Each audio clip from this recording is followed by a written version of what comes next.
혹시 여러분 이런 적 있으신가요?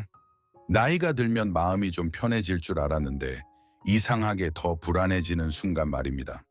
젊을 때는 먹고 사는 걱정이 힘들었고 이제는 먹고 사는 걱정은 줄었는데 마음이 자꾸 무거워집니다.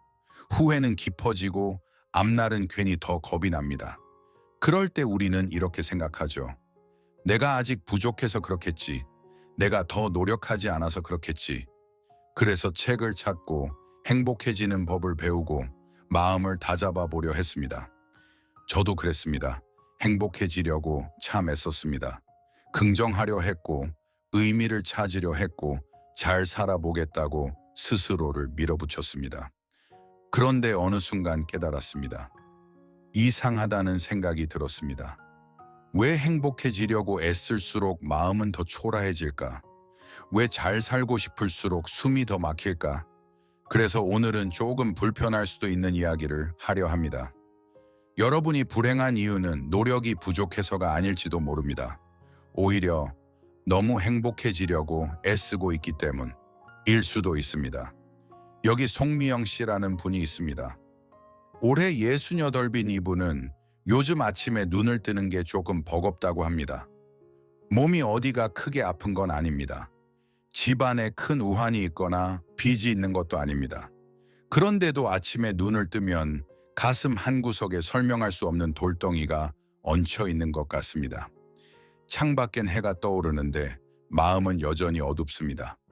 오늘 하루는 또 어떻게 버티나 무거운 몸을 일으키며 습관처럼 한숨을 내쉽니다. 주변 사람들은 그녀에게 말합니다. 이봐, 이 정도면 성공한 인생이지. 자식들 다 컸고 굶지 않고 사는데 뭐가 그렇게 불만이야? 남들 눈에 송미영 씨는 지극히 평범하고 어쩌면 꽤 괜찮은 노년을 보내고 있는 것처럼 보입니다. 하지만 정작 본인은 단 한순간도 편안하지 않습니다. 이쯤 나이를 먹으면 마음의 여유가 생길 줄 알았는데 이상하게도 마음은 더 쫓기는 것 같고 어딘가 계속 뒤처지고 있다는 불안감이 그녀를 괴롭힙니다. 그래서 그녀는 스스로를 더 가혹하게 몰아붙였습니다. 내가 마음이 약해서 그래. 내가 감사가 부족해서 그래.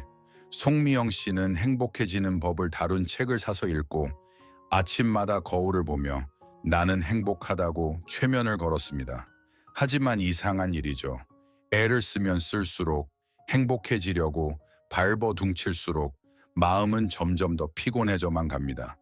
어느 순간부터는 행복해져야 한다는 것 자체가 또 하나의 무거운 숙제가 되어버린 것입니다.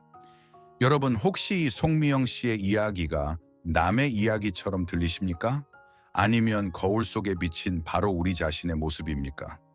우리는 늘 착각하며 삽니다. 지금 내 마음이 힘든 건 내가 아직 덜 노력해서라고, 내가 긍정적이지 못해서 불안한 거라고 자신을 탓합니다. 하지만 저는 오늘 여러분께 단호하게 말씀드리고 싶습니다. 여러분이 힘든 이유는 노력이 부족해서가 아닙니다. 오히려 정반대입니다. 너무 행복해지려고 애쓰고 있기 때문입니다. 철학자 쇼펜하우어는 우리의 이런 모습을 보며 뼈있는 한마디를 던졌습니다. 인 세상은 고통과 권태 사이를 오가는 시계추와 같다. 참으로 절망적인 말처럼 들립니다. 하지만 가만히 곱씹어 보면 이보다 더 큰 위로가 없습니다. 왜냐하면 이 말은 우리가 지금 느끼는 고통과 불안이 나의 잘못이 아니라고 나한테 말해주기 때문입니다. 인생이라는 것 자체가 원래 그렇게 설계되어 있다는 뜻이니까요. 우리는 태어나면서부터 이제 행복해야 한다는 세뇌를 당했습니다. TV를 틀면 화려한 집, 행복한 가족, 성공한 사람들이 쏟아집니다.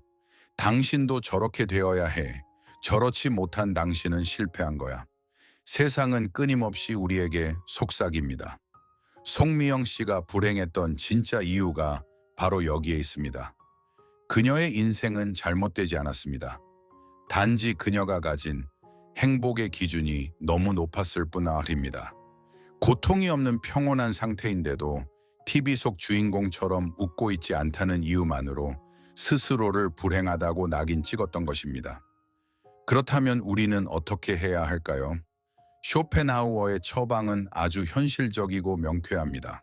무언가를 더 얻으려고 하지 말고 무언가를 제거하는 쪽으로 방향을 바꾸십시오. 머릿속에서 행복이라는 단어 자체를 지워버려야 합니다. 첫째, 부자가 되겠다는 생각을 버리고 가난하지 않겠다는 생각을 하십시오. 전자는 끝이 없고 후자는 오늘을 지킬 수 있습니다. 여기 박철수 씨라는 분이 있습니다. 70살이 넘으신 분인데요. 젊었을 때 이분은 늘 큰 돈을 벌겠다고 생각했습니다. 남들보다 더 큰 집, 더 좋은 차, 더 많은 저축. 그게 행복이라고 믿었죠. 하지만 60대 중반에 건강이 나빠지면서 깨달았답니다. 내가 평생 모은 돈이 뭐가 중요해? 병원비 내고 나면 남는 게 없는데. 그때부터 박철수 씨는 생각을 바꿨습니다. 더 많이 벌려고 하지 말자. 그냥 굶지만 않으면 되는 거야. 신기하게도 그렇게 생각하니까 마음이 편해지더랍니다.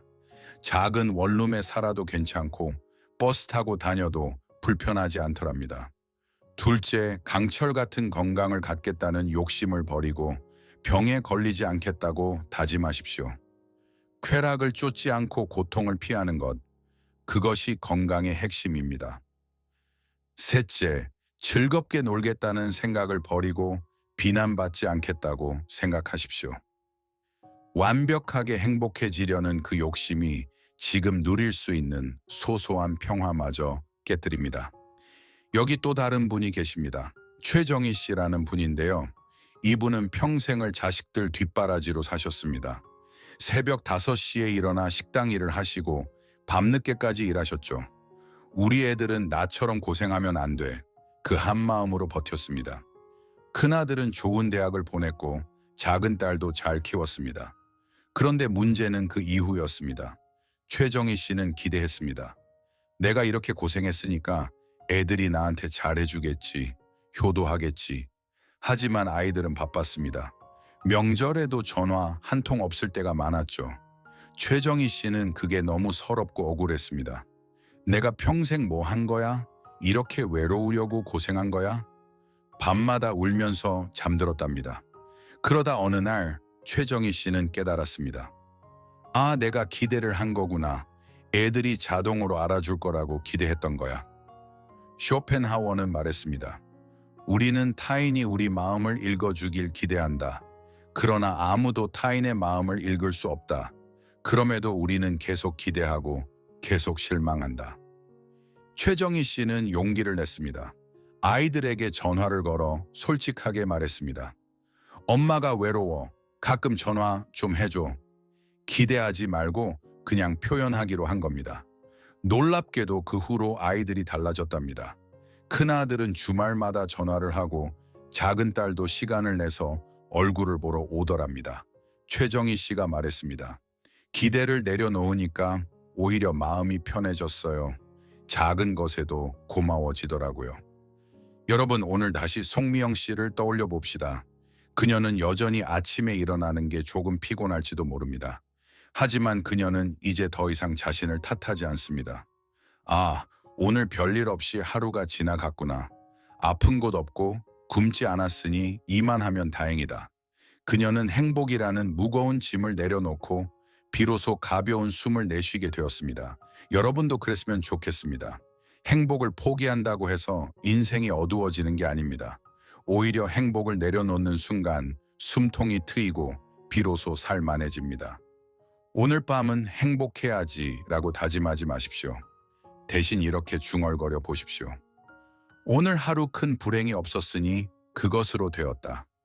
쇼펜하우어의 마지막 말을 전해드립니다. 행복은 기대가 충족되는 데서 오는 게 아니다. 기대를 내려놓는 데서 온다.